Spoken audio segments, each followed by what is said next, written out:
Hello and welcome everyone to episode 28 of the Ducky Obrien show. And today we have a lot of indie games to cover as well. I'm going to be covering the games in this order so you can skip around to get to the game you want to. Garde, Ankou, Fae Farm, and Texas Chainsaw Massacre. So why don't we start with Garde?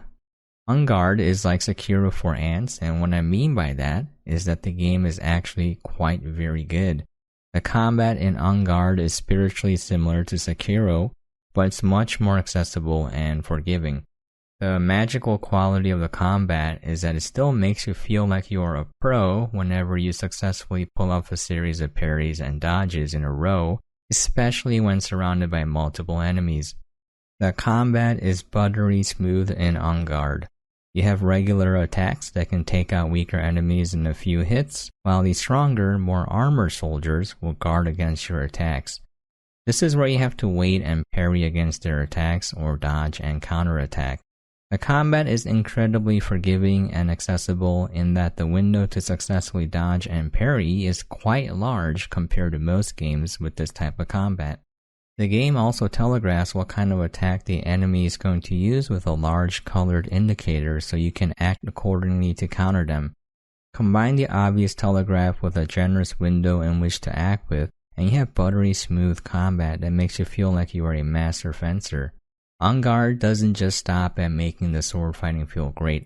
The game also adds in a lot of additional mechanics to help dispatch your foes with cunning and oftentimes humor. The combat is like an onion. It has multiple layers that will make the enemies cry. You can do things such as kick crates and barrels into enemies to temporarily stun them. Immobilizing your foes is key in handling multiple opponents as it lets you deal with fewer enemies attacking you at the same time, or create an opening to attack the more heavily armored opponents. You can also kick your foes into weapon racks or the water to take them out instantly. This works in synergy with a temporary stun from kicking crates and barrels, as the armored opponents won't move from your kicks unless they are stunned to begin with. There are more humorous mechanics that help create space in combat as well. You can throw jugs at enemies to temporarily phase them. It also comes with the bonus of a very satisfying plink sound as metal meets faces. Throwing a bucket at someone will cover their head and disable them for quite a while. This is useful if you want to attack someone armored or avoid fighting them until later. But wait, there's even more. You can change the elevation by standing on tables and do a very stylish somersault over the heads of your less mobile foes and phase them temporarily. The game also has so many small mechanics, usually related to changes in elevation or movement, that temporarily phase enemies, creating space for you to reposition yourself or providing an opening to attack. Along with these mechanics, each level adds new enemies and ways to interact with enemies and the levels. For example, the second level introduces grenadiers and the ability to set enemies and conveniently place explosive barrels on fire. There are only 4 levels in the game so far, but they are quite long. There are also collectibles, challenges, and secrets to unlock for each level, encouraging players to revisit them and explore.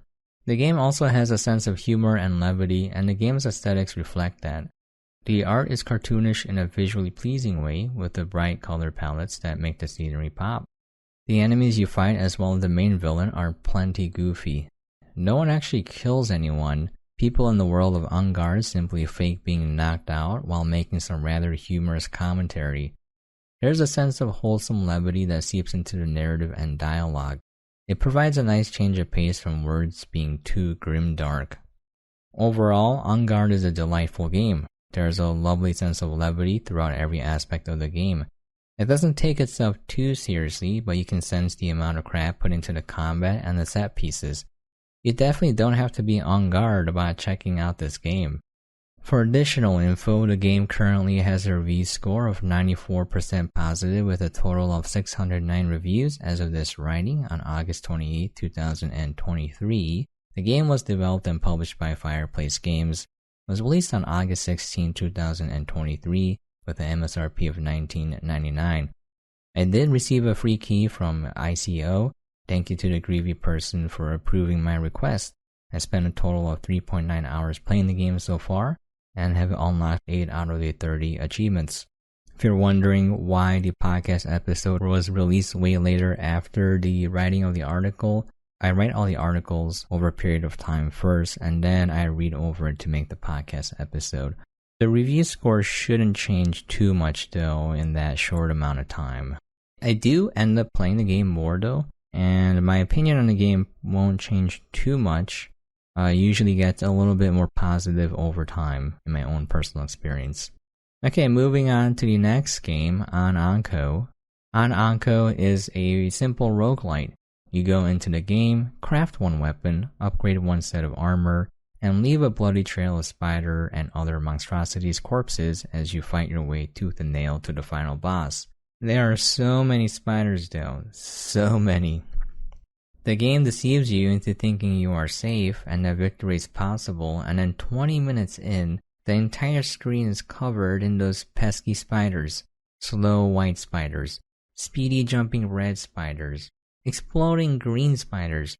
The game provides so many exciting ways to chip your health down and sometimes outright kill you if you can't get away.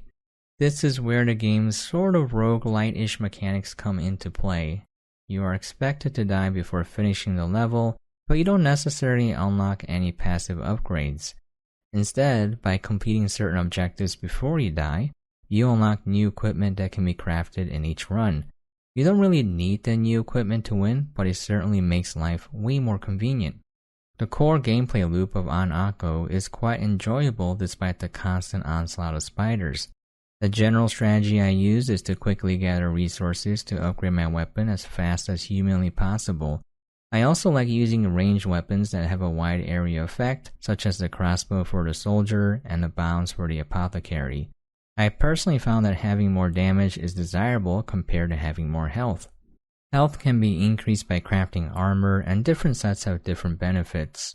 For example, the soldier's default armor set is focused on greatly increasing health and survivability in exchange for slower crafting speeds, in order to make using a melee weapon more feasible.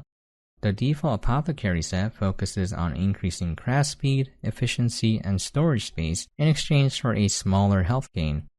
There are other armor sets you can unlock that give slightly different benefits. While more health may seem great, towards the end of the game there are just so many enemies that you just have to rely on not getting hit in the first place. This is why I make upgrading the weapon my first priority, since the best way to avoid getting hit is to destroy all the enemies before they can reach you. They do say the best defense is an offense. Ranged weapons accomplishes the best. Aside from your one weapon, you can also unlock spirit weapons, upgraded weapons, or armor pieces from shrines.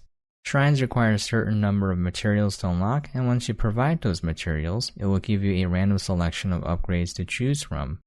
I found that while upgrading your weapon for cheap is definitely beneficial, having a spirit weapon is also incredibly helpful when it comes to harvesting while under attack. The spirit weapon summons a small ghost wielding a specific weapon and attacks nearby enemies whenever you are not moving.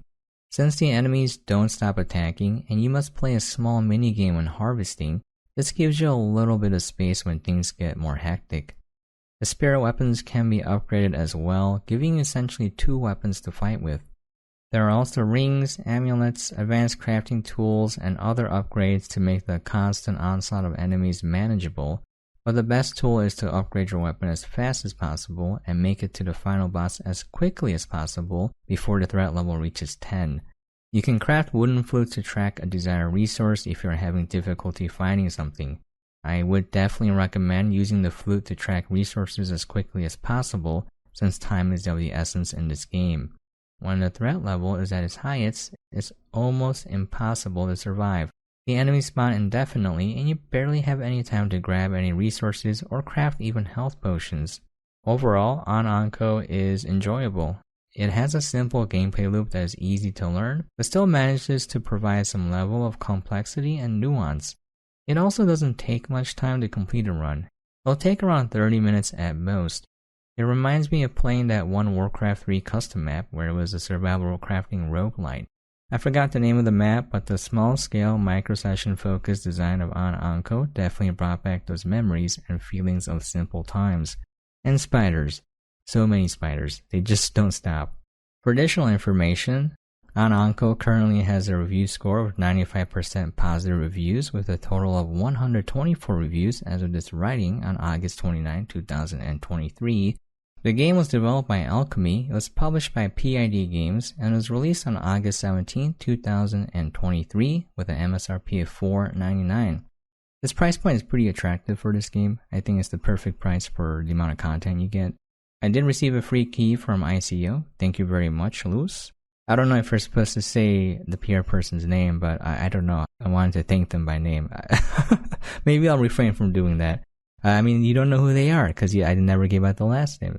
I did spend a total of 4.8 hours playing the game, and I currently have 2 out of the 6 achievements unlocked. By the way, I don't remember that Warcraft 3 custom map, but if you guys remember, let me know. You can contact me through email, duckyobrien@gmail.com. But yeah, it was like this map where it was like the wilderness and there were like night-day cycles and I think winter and summer. And like you were hunting animals, making fires. It was really fun. I forgot what it was. But I kind of missed that kind of smaller, like crafting survival gameplay, but in like 30 minutes to an hour or even a couple hours. I kind of really missed that. For our next game, we have Fae Farm. Fae Farm is a very competent farming simulator in a sea of farming sims. It has tried and true elements and mechanics found in games such as Harvest Moon and Stardew Valley, as well as the more casual social village sims like Animal Crossing. I'll get straight to the point. I think Fae Farm is actually a very competent farming sim, and as an enjoyer of farming sims, I had fun with the game. However, there's nothing at first glance that sets this game apart from other competent farming sims. There's definitely small things here and there that add different nuances to the game compared to others for sure, but the overall gameplay loop as well as the feel of playing the game is very familiar territory. This isn't a negative by any means. I love farming sims and a solid farming sim is a win in my book. I'll go over what mechanics I've run across in the game so far, and a few that I have not, and let you guys decide whether or not this game is for you. To start with, the game's farming and harvesting mechanics are standard fare. You start in a neglected farm, overgrown with plants, trees, and littered with logs and rocks everywhere. As with most farming games, some trees cannot be removed until you upgrade your axe, but thankfully this happens fairly early on in the game. While we're on the topic of farming mechanics, one small quality of life addition to Fae Farm is that the game will automatically select the proper tool based on what action you are taking. For example, if you click on a rock, the character will automatically use the pickaxe. If you click on a pile of dirt, the shovel will be used and so forth. Not every farming game has this, and not having to manually select your tool is a great time saver. You do still have to manually switch to your wand, fishing rod, and bug net however. As you use your tools, the respective meters will increase over time. For example, every time you catch a bug, the critter catching meter will go up. As the meters go up and you gain levels, you gain bonuses related to the task at hand. The levels are also used as a requirement to unlock new and better equipment. The meters seem to fill up at a decent speed, so progression should feel like it's going at a pretty good pace. In addition to the standard actions of chopping down trees, reaping standing plants, breaking down rocks, and digging up piles of dirt, you can also fish and catch bugs and critters like in Animal Crossing. The bugs are actually used in the game other than just being sold at the market. You can give them as gifts to people who like them, as well as place them in the conservatory and collect byproducts used to craft fertilizer as well as other objects. As for mining ores, there's a mine in the village where each floor is separated by a series of doors that must be opened by finding a switch hidden under a rock. This may sound tedious, and it is, but thankfully you can craft a seal to permanently keep the doors open. This will allow you to speed through to the floor you want to go to. Other than ores, the mines have crystals as well. As you go deeper in the mines, enemies will appear. They're fairly easy to dispatch thankfully, and they also drop rare resources such as peridot and iron ore.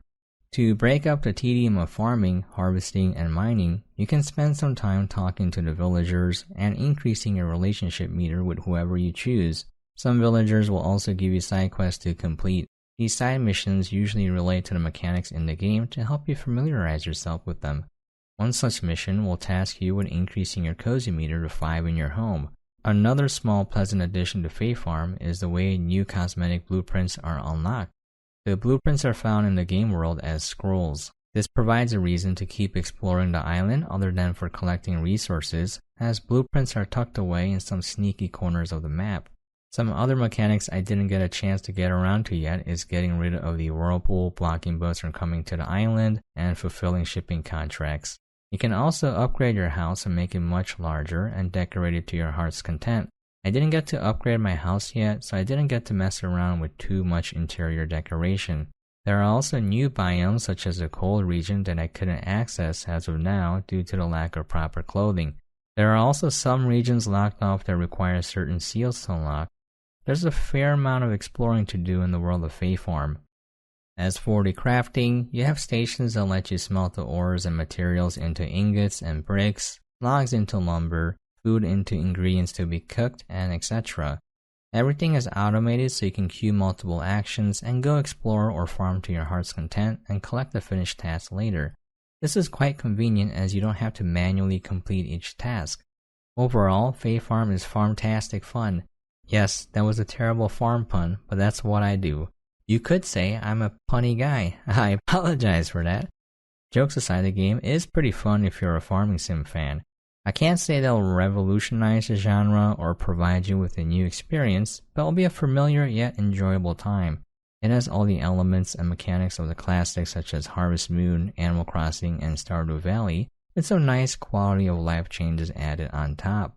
For additional information, the game currently doesn't have a review score as of this writing on August 31st, 2023. That's because the game will be released on September 8th, 2023 with an MSRP of $39.99 US.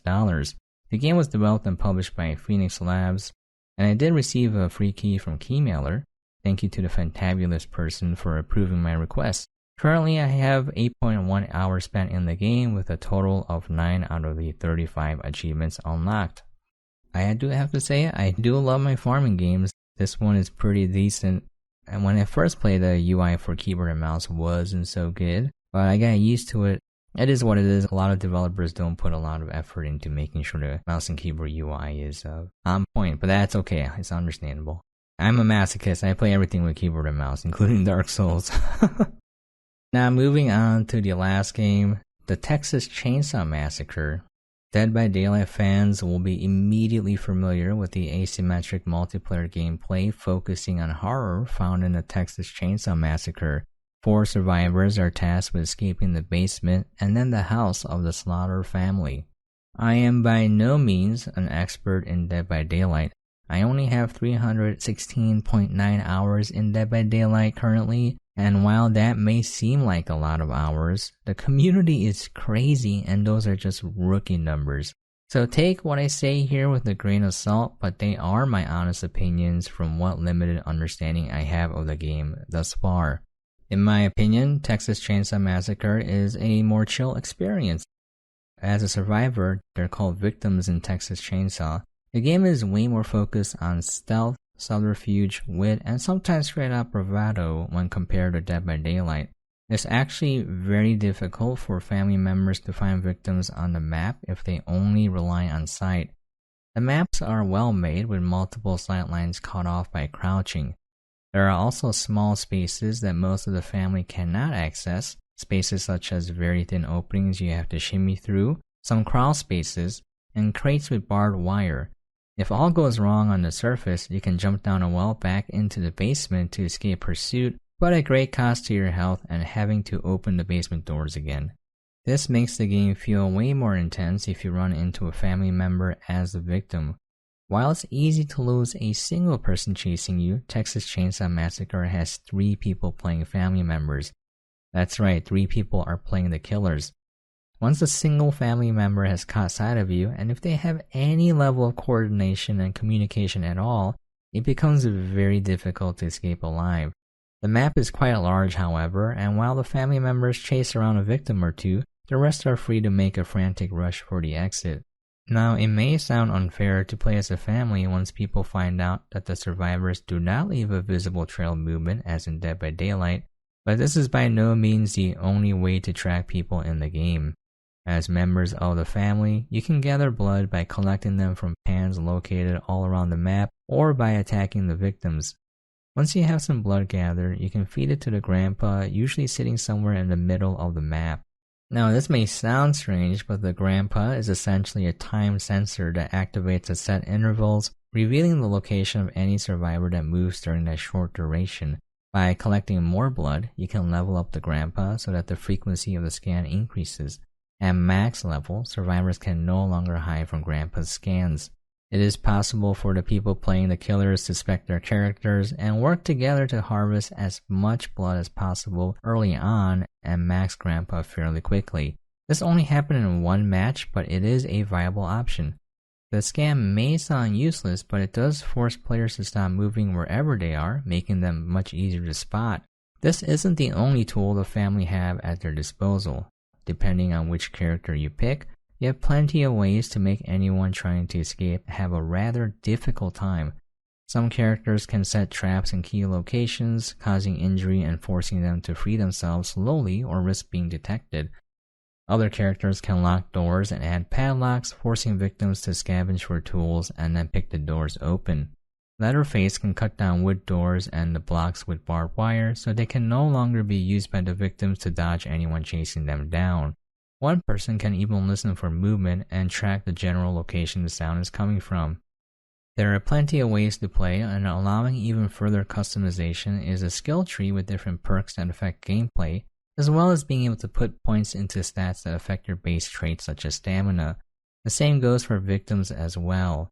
Each character has different abilities in addition to the perks unlocked in the skill tree and the stat points. One of the more skill-heavy characters is Leland. He has the ability to actually stun killers by tackling them from behind. I met a skilled Leland character that ran circles around me and then tackled me to the ground multiple times, closing doors on me and generally making me look like a fool multiple times before making a successful exit. As for how to make a successful exit as a victim, the first step is to escape the basement. There are locked doors that can only be picked open with toolkits found scattered throughout the map unless you're playing Connie. I guess lockpicking lawyer would have a really easy time getting out. Scavenging a toolkit takes a lot of time unless you rush the process, making more noise. If you make enough noise, it will show as a red indicator on the screen to the family members. Sometimes rushing things and making a lot of noise is actually the move if you know the killers are preoccupied with chasing someone else. After you pick the door and open it, it will create noise notifying the killers that you have escaped the basement. After that, you have to open 2 sets of doors and turn off a generator before you can fully escape. This is the general path most people take, and it requires 2 toolkits to pick open the doors. This path is usually the easiest to do, but also the easiest for the family to guard against, since it only takes one person camping the door to prevent access. The game thankfully has multiple exit points, but with varying difficulty. Some require you to take a valve and change the pressure level at a different location before opening the door, while the most complicated exit requires you to find 2 fuses and place them in the proper location before exiting. The game does have a time limit, however. As a survivor, you can't just hide in a corner of the map indefinitely.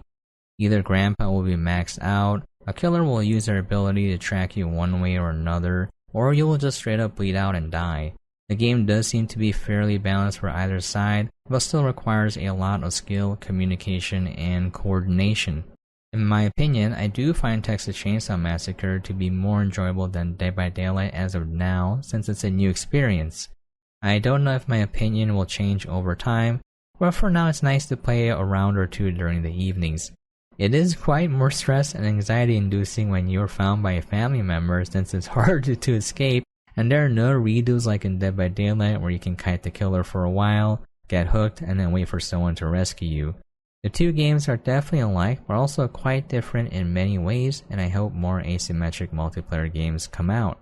For additional information, the game currently has a review score of 82% positive, with a total of 7,915 reviews as of this writing on September 1st, 2023.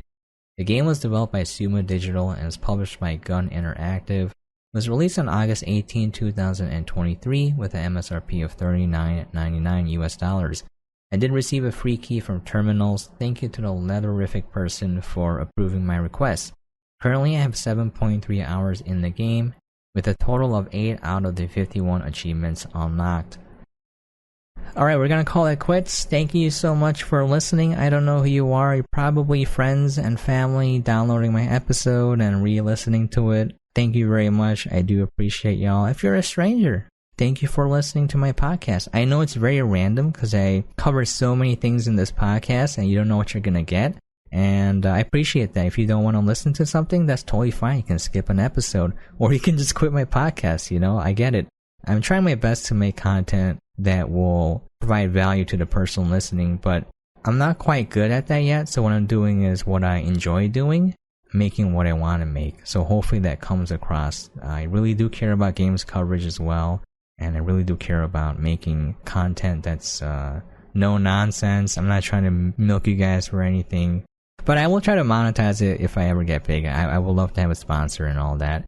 But I don't want money to be the main goal or getting traffic to be the main goal. I just want to make the best thing that I can make with my limited ability. I mostly make content on YouTube as well as podcasts. My blog is duckyobrien.com as well if you want to check that out.